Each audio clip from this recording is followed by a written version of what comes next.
En ocasiones hay partes en el sistema nervioso que se ven afectadas, produciendo déficit o problemas en el funcionamiento. Hay enfermedades específicas de cada sistema, en las que se ven perjudicadas algunas partes de nuestro cerebro. Cuando se está afectando la capacidad de recibir la información y procesarla y responder y poder controlar las funciones corporales, se habla de una enfermedad en el sistema nervioso central, en las cuales encontramos las siguientes enfermedades.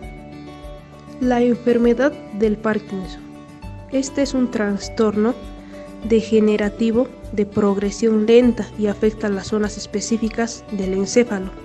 Se caracteriza por temblores cuando los músculos están en reposo. A esto se denomina temblor en reposo. Y cuando hay un tono muscular aumentado, es decir, la rigidez, existe lentitud en los movimientos voluntarios y dificultades para mantener el equilibrio. En muchos sujetos se produce un deterioro cognitivo o desarrollado una demencia. Este trastorno crónico es propio del sistema nervioso central, provocando la muerte de neuronas en el mesencéfalo o cerebro medio, y este carece de cura y progresa con el tiempo, afectando la vida normal de las personas. La enfermedad de esclerosis múltiple es una enfermedad que actúa sobre la mielina, dañando las fibras nerviosas. Esto provoca que los impulsos del sistema nervioso central disminuyan y su velocidad vaya en descenso, llegando incluso a detenerse. Como consecuencia encontramos los espasmos musculares, la dificultad en el equilibrio y los problemas en el habla y la visión. La enfermedad de la meningitis.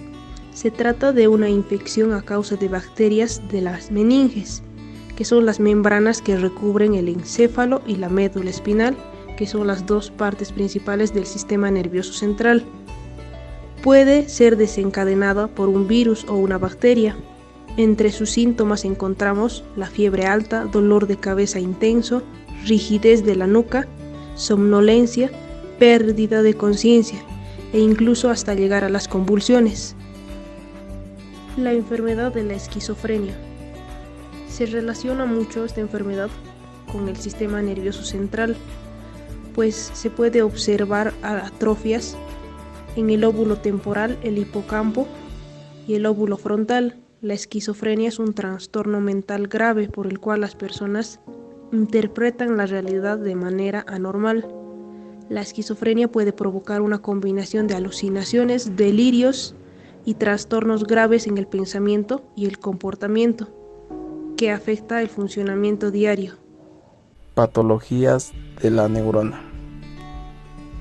Esclerosis lateral amiotrófica. La esclerosis lateral amiotrófica o ELA es una enfermedad de las neuronas en el cerebro, el tronco cerebral y la médula espinal, que controlan el movimiento de los músculos voluntarios. La ELA también es conocida como la enfermedad de Lou Gehrig. 1 de cada 10 personas o casos de ELA se debe a un efecto genético. La causa se desconoce en la mayoría del resto de los casos. En la ELA, las células nerviosas motoras se desgastan o mueren y ya no pueden enviar mensajes a los músculos. Con el tiempo, esto lleva a debilitamiento muscular, espasmos e incapacidad para mover los brazos, las piernas y el cuerpo. La afección empeora lentamente cuando los músculos en la zona torácica dejan de trabajar. Se vuelve difícil o imposible de respirar. La ELA afecta aproximadamente a 5 de cada 100.000 personas en el mundo. Síndrome postpoliomielítico. Este síndrome o las secuelas tardías de la poliomielitis es una enfermedad del sistema nervioso que puede presentarse entre 15 y 50 años después de haber padecido poliomielitis. Afecta a los músculos y a los nervios y causa debilidad, fatiga y dolor muscular o articular. Aunque el síndrome postpoliomielítico puede dificultar algunas actividades diarias, el tratamiento puede ayudar a controlar los síntomas, ayudarle a permanecer activo. Sus síntomas podrían no empeorar por muchos años. El síndrome postpoliomielítico por lo general progresa muy lentamente. Solo las personas que han tenido poliomielitis pueden tener síndrome postpoliomielítico. Pero tener síndrome postpoliomielítico no significa que haya tenido poliomielitis. El síndrome postpoliomielítico se origina muy probablemente debido a las secuelas que deja la poliomielitis. El virus de la poliomielitis daña los nervios que controlan los músculos y hace que los músculos se debiliten. Es posible que haya recuperado el uso de sus músculos, pero los nervios que se conectan a los músculos podrían estar dañados sin que alguien lo sepa. Los nervios pueden descomponerse con el tiempo y hacer que usted vuelva a tener debilidad muscular. Patologías de la glía. La enfermedad de Alzheimer. La enfermedad de Alzheimer es la forma más común de demencia entre las personas mayores. La demencia es un trastorno cerebral que afecta gravemente la capacidad de una persona de llevar a cabo sus actividades diarias. El Alzheimer comienza lentamente. Primero afecta a las partes del cerebro que controlan el pensamiento, la memoria y el lenguaje. Las personas con el mal pueden tener dificultades para recordar cosas que ocurrieron en forma reciente o los nombres de las personas que conocen. Un problema relacionado es el deterioro cognitivo leve. Causa más problemas de memoria que los normales que en personas de la misma edad.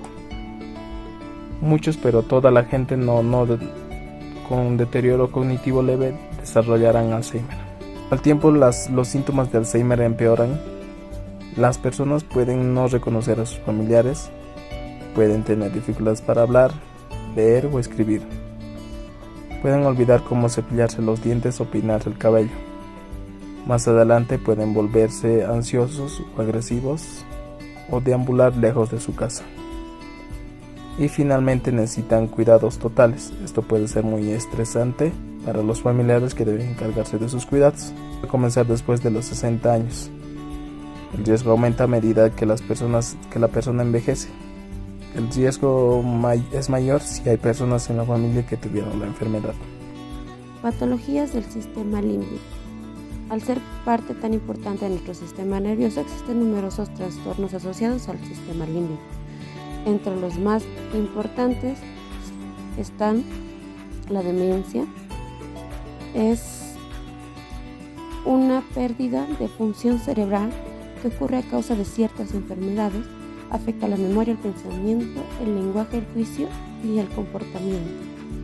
Las causas de la demencia por lo regular ocurren a una edad avanzada. La mayoría de los tipos es poco frecuente en personas mayores a 60 años. El riesgo de padecer esta enfermedad aumenta a medida que la persona envejece.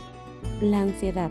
Los trastornos de ansiedad son los resultados de las anomalías a la hora de regular la actividad de la amígdala.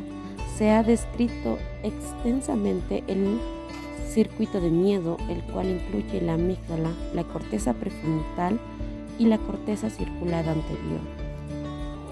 La ansiedad puede ser normal en situaciones estresantes como hablar en público y realizar una prueba. La ansiedad es solo un indicador de una enfermedad subyacente con los sentimientos que se vuelven excesivos en todo momento e intervienen en la vida cotidiana. Trastornos afectivos. Hay estudios que muestran la variación en el volumen del sistema límbico en trastornos afectivos como el trastorno de bipolaridad y la depresión. Son estudios funcionales que han revelado actividad menor en la corteza prefrontal y la corteza cingulada anterior en los trastornos afectivos. El cingulado anterior es el centro de la integración emocional y atencional e interviene en el control de nuestras emociones. Patologías del hipocampo. Como sucede con cualquier zona o estructura cerebral, una lesión en el hipocampo conlleva una serie de consecuencias psicológicas y funcionales. En este caso, una lesión en dicha estructura puede conllevar alteraciones como la amnesia retrógrada. Se caracteriza por la incapacidad de recordar los eventos ocurridos antes de la lesión o daño cerebral. La amnesia anterrógrada implica una dificultad para aprender nuevos aprendizajes. Patologías de la amígdala. Se sabe que el complejo amigdalino es síndrome de Luber-Bussi. Este síndrome afecta de una manera muy grave a las relaciones sociales de quien lo sufre, al provocar conductas compulsivas y arriesgadas. Entre sus principales síntomas se encuentran los siguientes: pérdida de miedo, hiperoralidad, dieta indiscriminada, agnosia visual, hipersexualidad, pérdida de inhibición, incapacidad de reconocimiento, alteración en la conducta. La causa para este síndrome son los daños cerebrales bilaterales en los lóbulos temporales y de la amígdala. Las enfermedades que provocan este trastorno son las enfermedades infecciosas o virales, por ejemplo, la encefalitis, herpes y la meningitis, que provocan la destrucción del tejido nervioso en esta zona.